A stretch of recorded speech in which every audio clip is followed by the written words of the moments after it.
Jumpa lagi sahabat kita mania. Selamat beraktivitas. Semoga semua dalam keadaan sehat dan selalu dalam bimbingan Tuhan Yang Maha Esa. Nah, kali ini saya akan bawakan tutorial tentang perawatan murai batu yang lowo nyilet akibat kekurangan asupan gizi. Mari kita simak bagaimana videonya. Selamat beraktivitas. Jangan lupa komen, like, subscribe sebelum nonton video.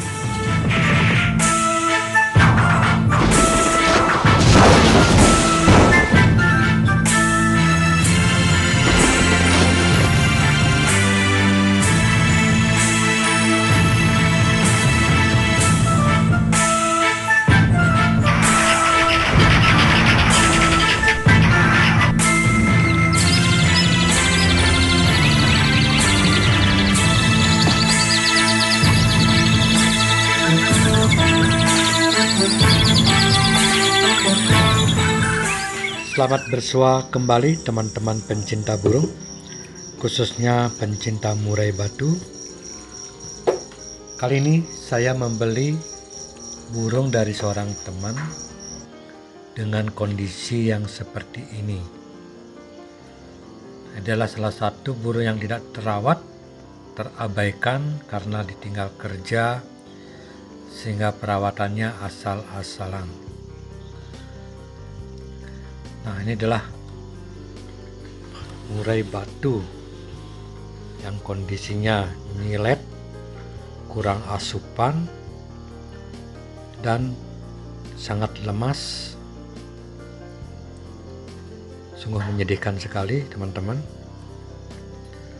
Saya coba di sini untuk merawat karena saya yakin bisa menyembuhkan ataupun merawat dengan semaksimal mungkin untuk murai batu khususnya.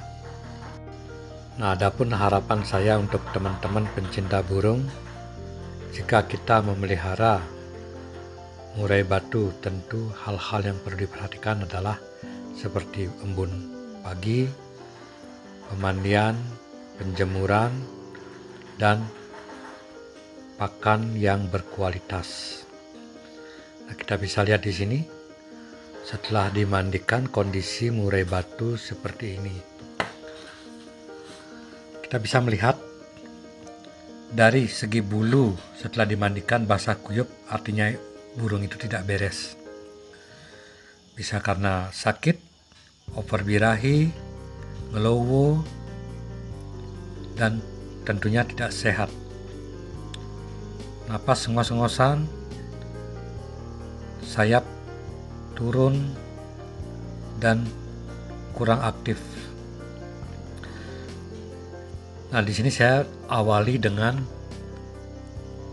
pemberian asupan yang berprotein tinggi, yaitu dengan ramuan herbal yang saya buat untuk murai batu lewat pemberian jangkrik, tentunya jangkriknya yang sehat. Saya berikan pada pagi hari 5 ekor pertama. Kalaupun itu dihabiskan, saya tambah lagi, tapi tidak sekalian. Kita bisa memberikan jeda sekitar 30 menit, karena dengan memaksa atau kan memberikan terlalu banyak, takutnya berakibat fatal alias terkejut. Nah, ini dah hari kedua setelah saya berikan jangkrik, cacing.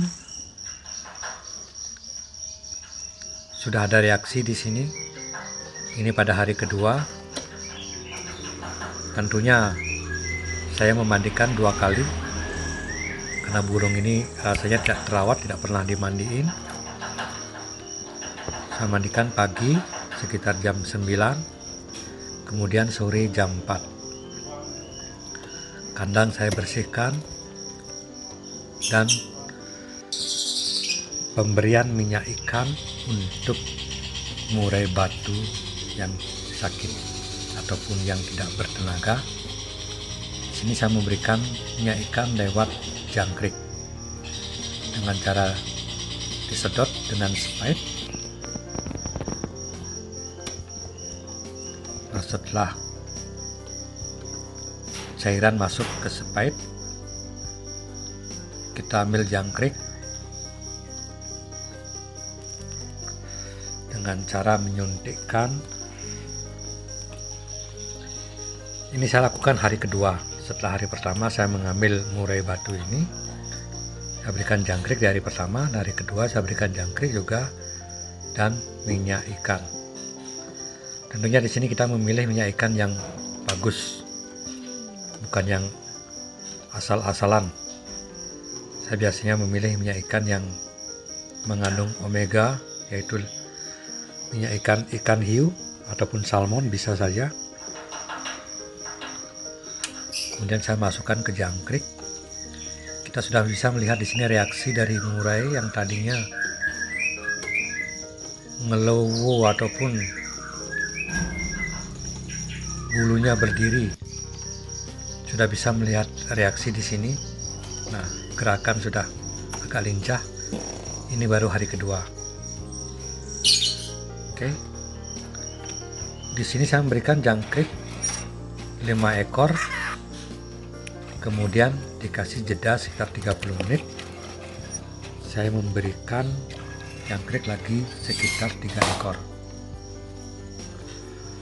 Nah, setelah itu saya mandikan burung. Setelah dimandikan, kita angin-anginkan. Kemudian pada siang hari saya memberikan cacing sekitar 3 ekor ataupun 4 ekor yang kecil-kecil.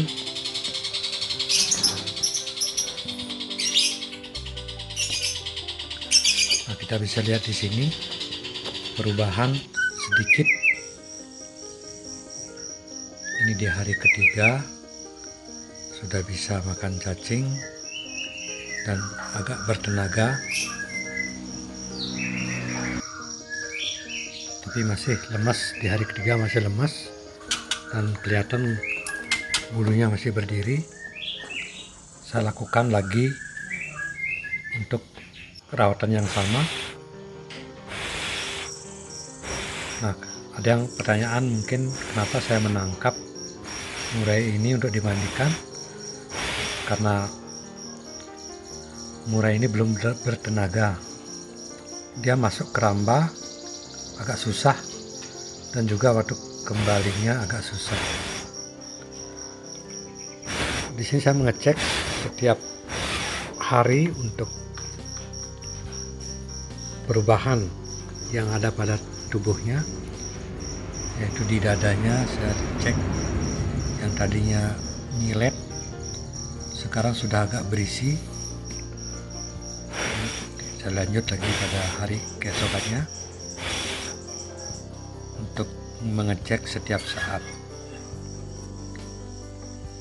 Nah, jadi kesimpulannya di sini adalah pada pemeliharaan murai batu, tentunya dengan settingan yang pas ataupun disiplin.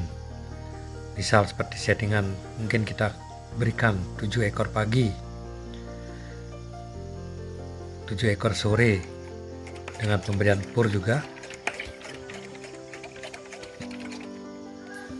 Nah, setelah hari keempat kita lihat di sini ya sudah ada gerakan lincah. Yang tadinya takut air sekarang sudah mulai bisa bermain-main dengan air. Ini hari yang keempat. Itulah tujuannya kita merawat burung kesayangan kita dengan maksimal, seperti pemandian, penjemuran, pengembunan, dan asupan makanan yang bergizi. Tentunya tidak akan terjadi hal yang seperti ini.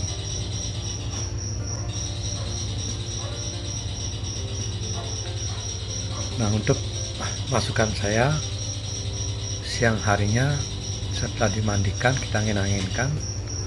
Setelah bulu kering baru kita kerodok untuk siangnya. Kemudian sore harinya kita buka lagi, biarkan dulu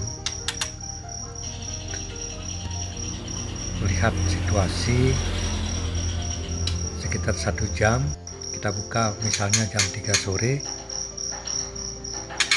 kemudian jam 4 kita mandikan. Nah, untuk burung yang ngeluwu seperti ini, jangan mandi pada waktu malam, karena bisa juga menyebabkan burung sakit. Kita usahakan memandikan burung murai batu pada waktu sinar matahari masih ada.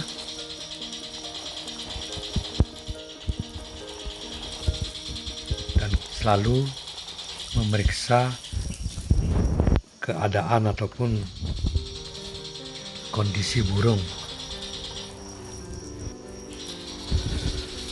Nah, kita lanjut di sini untuk pemberian pur untuk murai yang nyilet. Saya kembalikan lagi ke pur basah yang dicampur dengan kroto. Tujuannya adalah untuk mempercepat sistem metabolis yang ada di dalam tubuh murai batu. Karena dengan memberikan pur basah tentunya akan mudah diserap oleh tubuh murai kita. Di sini saya mencampurkan juga dengan minyak ikan.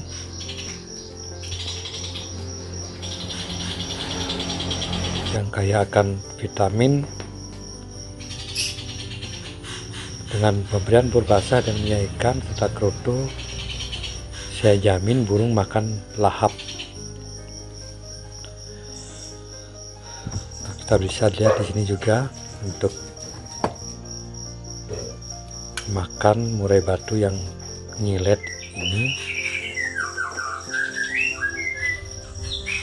sudah ada perubahan makan dengan lahap. Ya, ini udah hari keempat. Semoga di hari kelima dan selanjutnya sembuh ataupun ada perubahan. Tentunya segala sesuatu tidak ada yang instan, butuh proses dan usaha.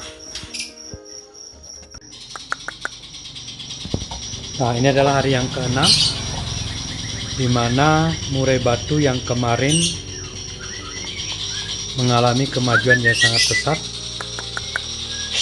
Di sini kita bisa melihat dari warna bulu dan gerakannya sudah lincah. Itu pertanda murai kita sudah mengalami kesembuhan. Begitu juga dengan pemandian. Sekarang sudah bisa mandi keramba, keluar masuk keramba tanpa dipegang lagi.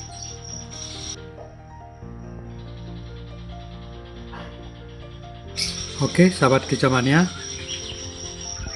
semua ini berdasarkan pengalaman. Sedikit pun maksud saya tidak ada bermaksud untuk menggurui ataupun mengajarkan siapapun. Di sini saya cuma berbagi pengalaman karena saya sangat mencintai murai batu dan anis merah. Saya akan merawat dengan sepenuh hati.